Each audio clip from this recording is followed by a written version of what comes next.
I think the biggest disruptor that we are immediately facing is these trade wars.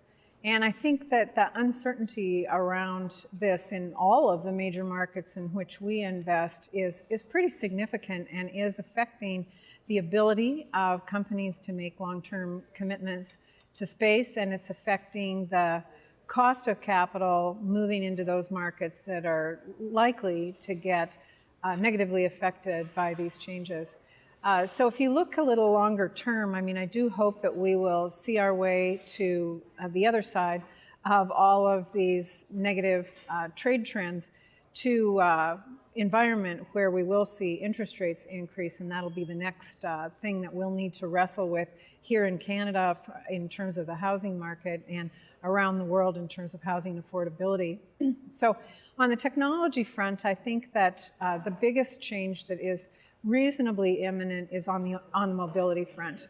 And autonomous vehicles, whether they're used for long-haul traffic or for truck transport and all other types of automated transportation, have the potential to really change locational advantages that are enjoyed today by transit proximity. And that, I think, will have profound effects in terms of how we build our communities and how we think about values, because historically it's been location, location, location, and the mobility transformation is going to change how those locations line up with one another.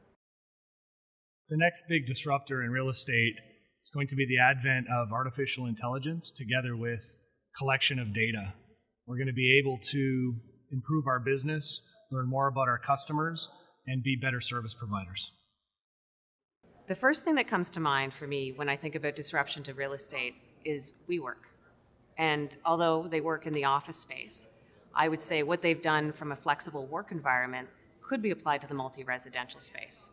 They currently have 2 projects in the US where they're experimenting with things like communal living, shared living, the shared economy similar to Airbnb, and even flexible floor plans. So it might be not feasible today, and they haven't been able to make a financial case out of it, but I see it as something that could potentially be coming around the corner.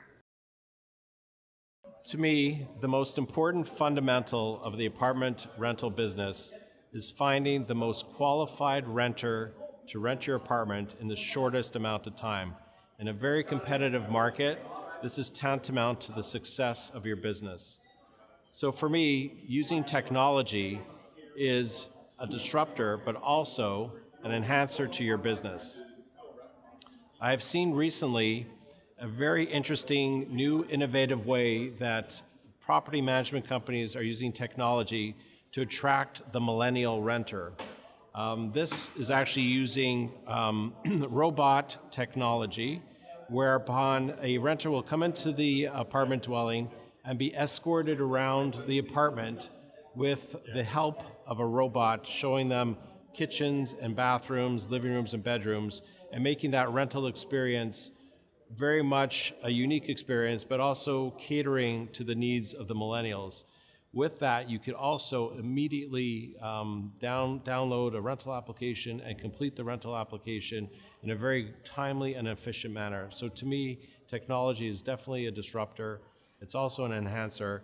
And when the business is all about driving that qualified renter to your property and make that rental experience seamless, this is what will change the game as we head into 2019 and beyond.